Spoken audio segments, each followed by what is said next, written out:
Aujourd'hui, c'est le chaos. La situation que nous vivons actuellement soulève de nombreuses questions dans tous nos esprits. Comment je vais m'en sortir? Qu'en sera-t-il de ma famille? Et quoi dire du personnel soignant? Qu'est-ce qui va se passer avec ma situation financière? Comment vivre le confinement avec mon conjoint et mes enfants dans les meilleures conditions, 24 heures sur 24, 7 jours sur 7? En effet, j'ai recueilli personnellement et avec la plus grande attention plusieurs témoignages que je pourrais partager avec vous et vous faire part encore de plusieurs autres questions. Vous vous reconnaissez probablement à travers ces questions, car la situation actuelle n'échappe à personne. Je voudrais toutefois vous rassurer et vous dire en ces termes: vous surmonterez cette calamité. Tu surmonteras cette épreuve. Ce ne sera pas aussi rapide ni aussi simple que vous le souhaiteriez, ou encore sans souffrance. Mais Dieu a les moyens de transformer tout cela en quelque chose de positif. En attendant, ne soyez pas naïfs, ne sombrez pas dans le désespoir non plus. Avec le soutien de Dieu, vous surmonterez ce désastre. Avec l'aide de Dieu, tu surmonteras tout ceci. Qui suis-je pour vous parler ainsi? Où vais-je chercher cette force de conviction? En réalité, je l'épuise dans une citerne. Oui, cette histoire débute dans une citerne. Je tiens donc à vous présenter quelqu'un qui m'a éclairé dans mes idées ambivalentes actuelles. Ces expériences m'ont éclairé et m'ont permis de réduire les antagonismes de mes sentiments contradictoires. Je souhaite vivement que vous puissiez faire sa connaissance. Son nom, Joseph. Son histoire occupe dans le livre de la Genèse plus de chapitres que n'importe quel autre personnage biblique. Même s'il a vécu il y a quelques 3600 ans, soit en 1600 avant Jésus-Christ, sa vie s'est déroulée de l'autre côté de la planète. D'un point de vue culturel, les différences avec notre époque, elles sont évidentes. Toutefois, je suis convaincu que son histoire se réécrit chaque jour dans notre société. Le parcours de Joseph est un merveilleux outil pour lire le nôtre. Un destin donc encourageant qui nous remplit d'espérance. Lisons-le ensemble. Genèse chapitre 37. Lorsque Joseph fut arrivé auprès de ses frères, ils le dépouillèrent de sa tunique, la tunique multicolore qu'il avait sur lui. Ils le prirent et le jetèrent dans la citerne. Cette citerne était vide. Il n'y avait pas d'eau dedans. Ils s'assirent ensuite pour manger. Levant les yeux, ils virent une caravane d'Ismaélites qui venait de Galade. Leurs chameaux étaient chargés d'aromates, de baume et de ladanoun qu'ils emportaient en Égypte. Nous avons là une citerne abandonnée au milieu du désert sans eau, située au bord d'un chemin rocailleux et poussiéreux. Dans la chaleur étouffante du fond du réservoir, le jeune homme, à peine sorti de l'adolescence, est là sans espoir. Le sentiment d'abandon, d'impuissance est plus étouffant que le manque d'air. Ses mains liées derrière le dos, il est recroquevillé. Ses yeux rougis par les larmes témoignent de sa peur. Sa voix brisée pour avoir tant crié à l'aide. Ses frères, loin d'être sourds à ses cris, choisissent de l'ignorer. Et pourtant, 20 ans plus tard, ces derniers sont amenés à le confesser ouvertement, cette trahison. Car nous avons vu sa détresse quand il nous suppliait et nous ne l'avons pas écouté. Ce sont les frères qui l'ont jeté dans ce puits. Il s'agit de 10 des 12 arrière-petits-fils d'Abraham. Ceux-là même qui plus tard donneront leur nom aux tribus d'Israël. Ce sont des hommes dont le nom est à jamais inscrit dans le récit biblique. Des hommes dont les noms sont gravés sur les fondations de la Nouvelle Jérusalem. Mais ici, dans le chapitre 37 de la Genèse, 1600 ans avant Jésus-Christ, Ils incarnent l'image même d'une famille totalement dysfonctionnelle. Le 12e, le petit dernier, est resté à la maison, par souci de protection. L'avant-dernier, lui, il est au fond de la citerne. Que font les 10 autres? Ils mangent tranquillement au milieu du désert canéen. Mais comment est-il possible de manger dans un moment et en contexte pareil? C'est simple. Ils haïssent ce garçon à qui ils sont incapables de parler correctement. Ils postillonnent de l'aine. Ils sont si amers. Joseph, c'est le préféré du père. C'est le fils à papa. Il a sa propre chambre, tandis que les autres ont une commune, tel un dortoir. Lui, il a un iPhone dernier modèle, les autres un beeper à partager entre eux. Joseph reçoit de son père un costume coloré, moderne, fait main et sur mesure. En effet, tous ces avantages étaient normalement destinés au premier-né, celui qui avait droit à la première place. Or, aux yeux de ses frères, Joseph avait ravi cette place dans le cœur de leur père. C'est une situation complexe, mais aussi l'occasion d'y mettre un terme en montrant clairement sa place que chacun occupe dans l'hiérarchie familiale. Une cinquantaine de kilomètres les tiennent éloignés de leur père. Alors qu'ils travaillent tous à faire paître les troupeaux de Jacob, ce dernier avait besoin de leur transmettre un message et leur envoie Joseph. Les 10 aînés, le voyant arriver, entrevoient une opportunité à saisir. Ils arrachent sa tunique, l'attachent et le jettent dans la citerne. Sans l'intervention du plus âgé d'entre eux, Joseph aurait même été tué. Cette citerne aurait été alors son tombeau. C'est là que tout commence, dans une citerne. Je m'adresse peut-être à quelqu'un dont la vie pourrait évoquer cette citerne. Une personne qui se retrouverait au fond de la citerne de la vie. Je ne sais pas si vous avez remarqué, mais une des caractéristiques de la citerne émotionnelle, la citerne de vie, c'est l'imprévisibilité. Oui, c'est ça, nous ne la voyons pas venir. Je ne me lève pas un matin en me disant « Voilà, aujourd'hui, c'est le jour où je vais être jeté, où je vais me retrouver dans une citerne. Je vais me mettre dans une situation impossible. » C'est une bonne journée pour cela. Je ne pense pas que Joseph, sortant de la maison de son père, bien à l'aube de cette journée, imaginait tout ce qui allait lui arriver. Une caractéristique de la citerne, c'est pourtant l'imprévisibilité. Les désastres ne s'annoncent pas, les difficultés ne se font pas inviter. Même quand il y a des signes annonciateurs, nous ne les voyons pas venir. Je ne commence pas ma journée en pensant que je vais être frappé par un virus quelconque, par un cancer, par une tromperie. Bien sûr, je peux penser à avoir atterri au fond de la citerne du chômage à cause des circonstances économiques. Mais c'est tout autre chose de se retrouver au fond de la citerne à cause de personnes qui sont supposées nous aimer, vous protéger. C'est une autre caractéristique de la citerne, l'injustice. C'était déloyal. Nous vivons dans une société où à chaque coin de rue, l'injustice et la tristesse sont palpables. La troisième caractéristique pour moi, c'est l'inconnu. En effet, l'ignorance au sujet de ce qui va se passer ensuite. Mes frères m'ont jeté dans la citerne, mais qu'adviendra-t-il de moi ensuite? Si je suis plus bas que terre, tout au fond du puits, tout peut m'arriver. L'imprévisibilité, l'injustice et un avenir menaçant. Si nous continuons à nous intéresser à l'histoire de Joseph, nous remarquerons que cette journée dans la citerne, c'était du gâteau comparativement à tout ce qu'il allait subir.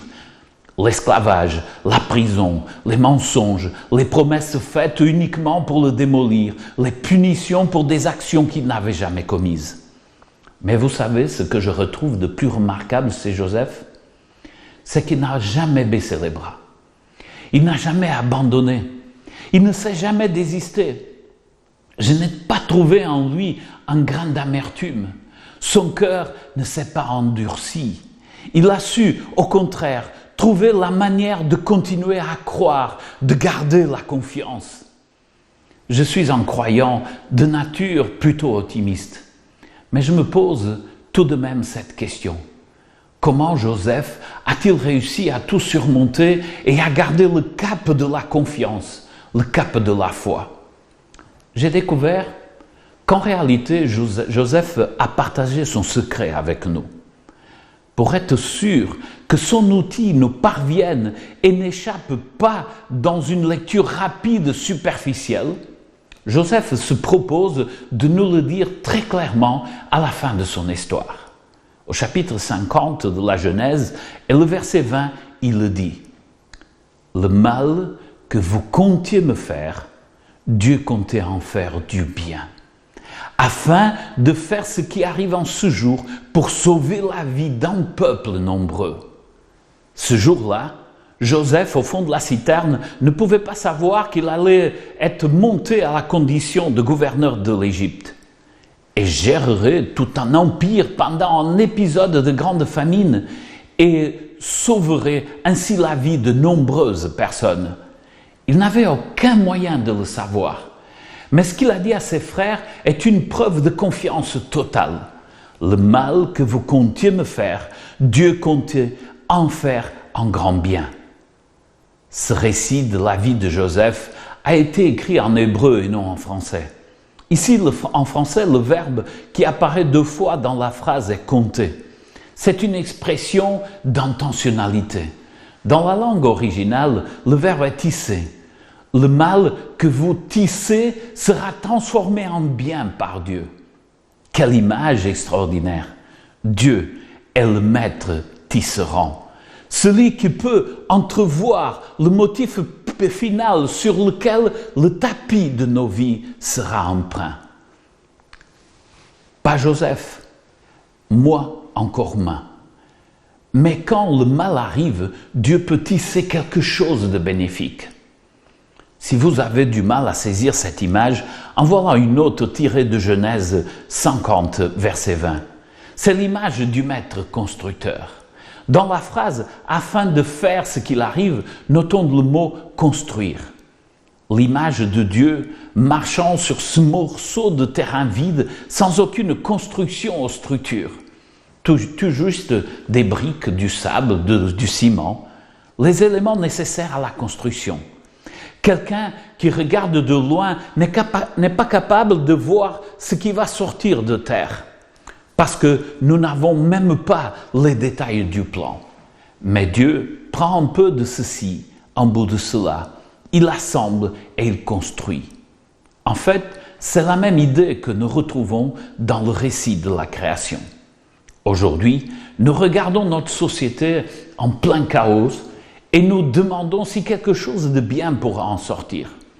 Nous examinons nos vies et nous posons la même question. Que peut-il en sortir de bien? Aujourd'hui, Dieu te l'affirme. À toi, comme il a fait à Joseph, je peux prendre ceci et en faire quelque chose de bien. Joseph l'a vécu. Je vois beaucoup de mal, de souffrance, de peur, mais je vois aussi que Dieu peut prendre tout cela et le transformer en bien. Le mal que vous comptiez me faire, Dieu comptait en faire du bien. Voyez-vous, entre les mains de Dieu, la citerne peut devenir le palais, la robe déchirée devient l'habit royal, la famille démantelée et déloyale devient la famille dont les membres vieillissent ensemble, entre les mains de Dieu. Ma question pour toi, arrives-tu à voir Dieu comme le maître tisserand, comme un maître constructeur? Le vois-tu comme le créateur?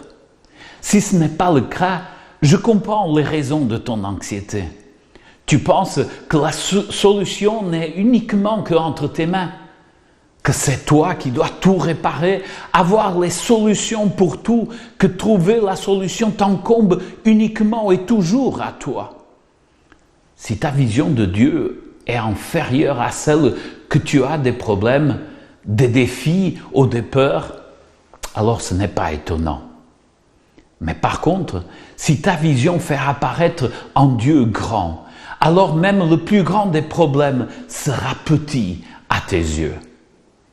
J'aimerais ici citer un théologien portugais contemporain qui déclare « Le plus grand risque pour notre cheminement spirituel est rarement celui de la nuit noire, rarement les doutes de la foi, l'aridité du désert, les temps turbulents, les luttes. Le plus grand danger, qu'il n'y ait pas de vagues, que tout soit trop linéaire, fonctionnel. On peut se révolter 1000 fois contre les soi-disant philosophes complotistes et on ne le voit pas beaucoup plutôt, mais nous ne discernons pas que nous, croyants, excluons Dieu, le Dieu vivant de notre vie. Nous en faisons une référence du passé, une histoire déjà connue, un guide de lecture bien conservé dans les girons du présent, une sorte d'archéologie privée pour mon usage monotone. Reynold Price, un auteur américain, il a écrit « Le Créateur de toutes choses m'aime et me chérit ». Et moi je rajoute « Dieu a tout le pouvoir, toutes les ressources pour te venir en aide ». Joseph, à travers son histoire, son exemple nous enseigne à nous encourager à avoir cette vision correcte de Dieu. À travers son expérience, cette promesse nous est laissée. Entre les mains de Dieu, nous surmonterons encore cette épreuve. Entre les mains de Dieu, tu surmonteras encore cette situation. Notre Dieu, c'est le Dieu qui nous rend victorieux des épreuves. Notre Dieu, c'est le Dieu de l'impossible. David l'exprime ainsi dans le psaume 37. J'ai été jeune, j'ai vieilli, et je n'ai pas vu le juste être abandonné. Notre Dieu aide à surmonter les épreuves. Grâce à lui, le peuple d'Israël traversa la mer à sec. Il a guidé le peuple à travers ces 40 années dans le désert aride. C'est le Dieu décrit dans le psaume 23. « Même si je marche dans la vallée de l'ombre de la mort, je ne crains aucun mal, car tu es avec moi. » Ou encore au psaume 77, qui le présente encore comme celui qui, par sa puissance, nous fait traverser les profondeurs de la mer à sec. Personnellement, je chéris cette promesse encourageante, relevée dans Ésaïe 43. « N'aie pas peur, car j'ai assuré ta rédemption. Je t'ai appelé par ton nom, tu es à moi. Si tu traverses les eaux, je serai avec toi. Si tu passes les feux, ils ne t'emporteront pas. Si tu marches dans le feu, tu ne te brûleras pas. Et les flammes ne te dévoreront pas. Car je suis le Seigneur, ton Dieu, le Saint d'Israël, ton Sauveur. Du fait que tu as de la valeur à mes yeux, du fait que tu es glorifié et que je t'aime, n'aie pas peur, car je suis avec toi. » Rappelons-nous encore une fois, entre les mains de Dieu, tu surmonteras cette épreuve. Quelquefois, nous avons l'impression que ce ne sera pas comme cela. Mais les Écritures nous enseignent que Dieu est le Dieu de la délivrance. Il a libéré Daniel de la gueule des lions, Pierre de la prison, Jonas du ventre de cet énorme poisson, David de l'ombre de Goliath. Oui, entre les mains de Dieu, tu surmonteras cette épreuve. Ce ne sera pas aussi rapide ni aussi simple que vous le souhaiteriez. Mais encore, ça ne sera pas non plus sans souffrance. Mais Dieu a la toute-puissance pour transformer cela en quelque chose de positif. Dans la citerne, Joseph a 17 ans. Mais il ne verra pas ses frères avant ses 37 ans. De longues décennies avant de les revoir. Imagine le temps qu'il a fallu à Noé pour préparer ses contemporains à l'intervention de Dieu. Le temps pour Moïse d'être prêt au service de Dieu. Ah, et souvenez-vous de David. Dieu l'a appelé à la royauté, mais il devait d'abord paître les agneaux, étape nécessaire à sa formation. Bien des fois, il lui faut du temps. Je ne sais pas l'expliquer. Mais n'aie pas peur, car j'ai assuré ta rédemption, nous dit Dieu. Entre les mains de Dieu, nous surmonterons encore cette épreuve. ensemble et à la maison.